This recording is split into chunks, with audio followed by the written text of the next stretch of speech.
आपने कहा था कि वीडियो देखना और फिर उसके बाद सोचना कि साइकिल चलाते हुए वीडियो देख लिया, अब हम जाके साइकिल चला लेंगे, तो दिक्कत होती है। तो अगर आपने होमवर्क नहीं किया था तो फिर ये दिक्कतें आएंगी ही आएंगी। फिर आप इसे दूर कैसे करोगे यार? भाई तरीका तो यार, अब देखो यार, जेई की जर्नी है, बहुत सारे लोग, है ना, कुछ भी कह सकते हैं, कोई भी आके को तुम्हें ज्ञान दे जाएगा कि बस ये वन शॉट कर लो, ये 10 प्रॉब्लम लगा लो, बस ये टॉपिक कर लो, उससे आईआईटी में हो जाएगा। लेकिन सच्ची बात यह है यार कि मैथ्स एक एक पूरा व्यू चाहता है चैप्टर का, तब जाकर आप क्वेश्चन बनते हैं, उसको अप्रोच बनती है आपकी। ठीक है, तो आप अब ये कर सकते हैं, अगर आपके कोई चैप्टर वीक है, आपको खासकर अपना वीक एरिया दिखाई दे रहा है, जिन बच्चों ने होमवर्क नहीं किया वो कम से कम क्लास इलस्ट्रेशन तो कर लें। पीडीएफ, जो सॉल्व पीडीएफ है उसे उठाओ और पूरा कर लो, उसी को पूरा कर लो, उसी को पूरा कर लो। ठीक है, उसी को पूरा कर लो, सॉल्व पीडीएफ को ही देख लो।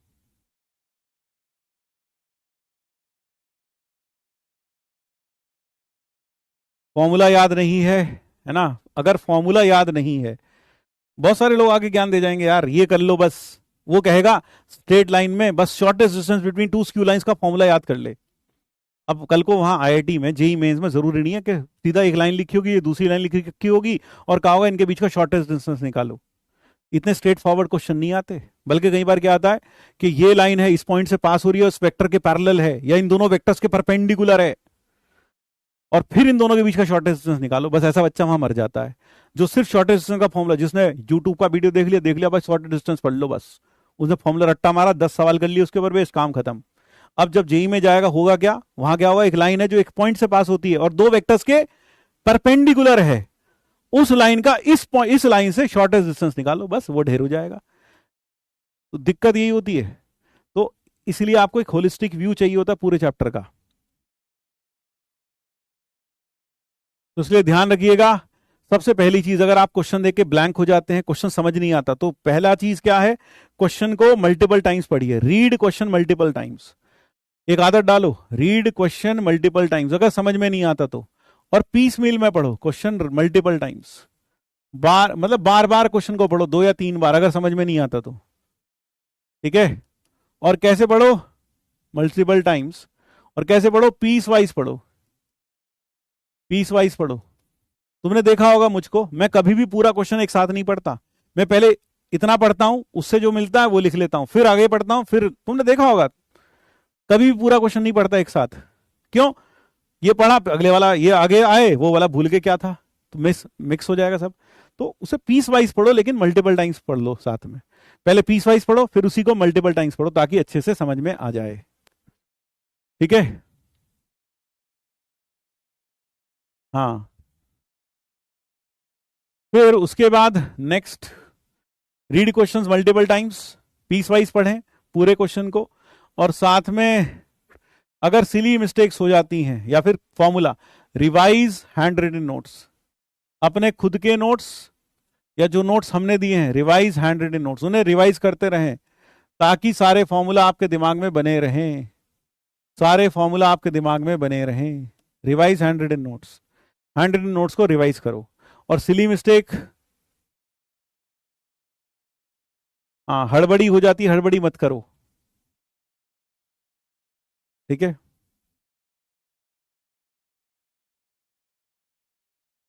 रिकॉल नहीं होता टेस्ट में। क्वेश्चन देखकर पहले आप कोशिश करा करो किस सीक्वेंस में सोचो। जैसे आप क्वेश्चन देखो, क्वेश्चन देखकर सबसे पहले आप सोचा करो किस चैप्टर से है, चैप्टर ढूंढा करो। चैप्टर के बाद फिर आप उसका टॉपिक देखा करो, फिर आप सोचा करो क्या ऐसा क्वेश्चन क्लास में किया है ना। टॉपिक के बाद सोचा करो कौन सा फॉर्मूलाज कौन कौन से थे उस टॉपिक में, वो सोचा करो। और फिर मैच किया करो, ऐसा क्वेश्चन क्लास में किया है क्या, ऐसा क्वेश्चन क्लास में किया है क्या।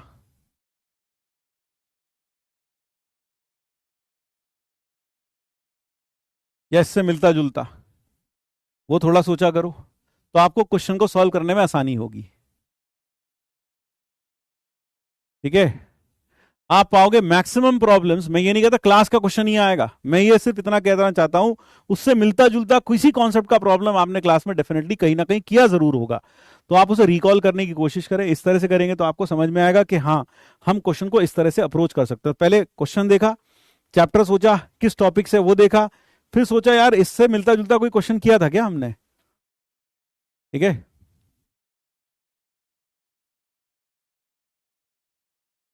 ठीक भाई।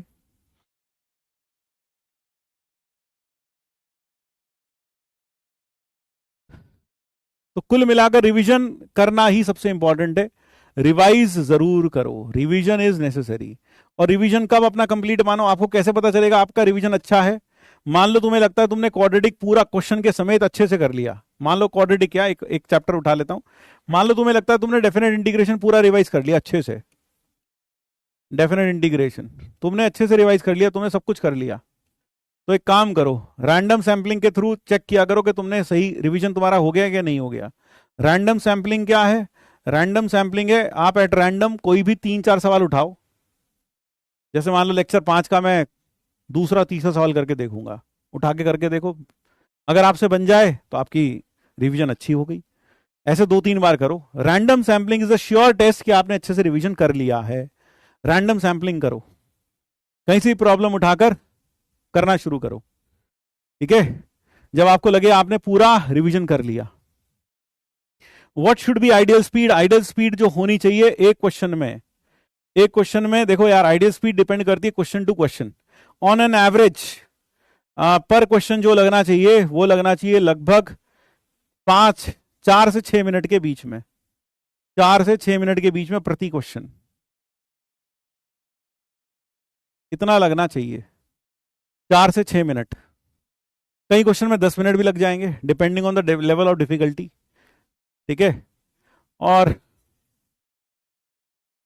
अगर मॉडरेट सवाल है तो 4 से 6 मिनट हद से हद, 4 से 6 मिनट हद से हद।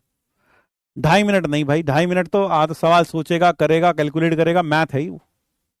ऐसा नहीं है यो इनऑर्गेनिक ना कि देखा बस H2+O2 लगा दे H2O, ये गणित है। ठीक है भाई, तो टाइम लगेगा इसमें।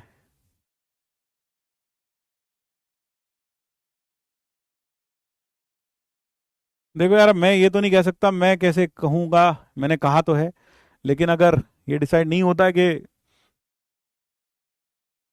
एक ही बंदा कराए रिवीजन तो फिर तो सभी कराएंगे साथ में मिलकर रिवीजन। सब अच्छा है यार, सब बढ़िया है, सब अच्छा कराएंगे। Everyone will give his best, तो तुम्हें तीनों का बेस्ट मिल जाएगा उस केस में। ठीक है, तो ये करें।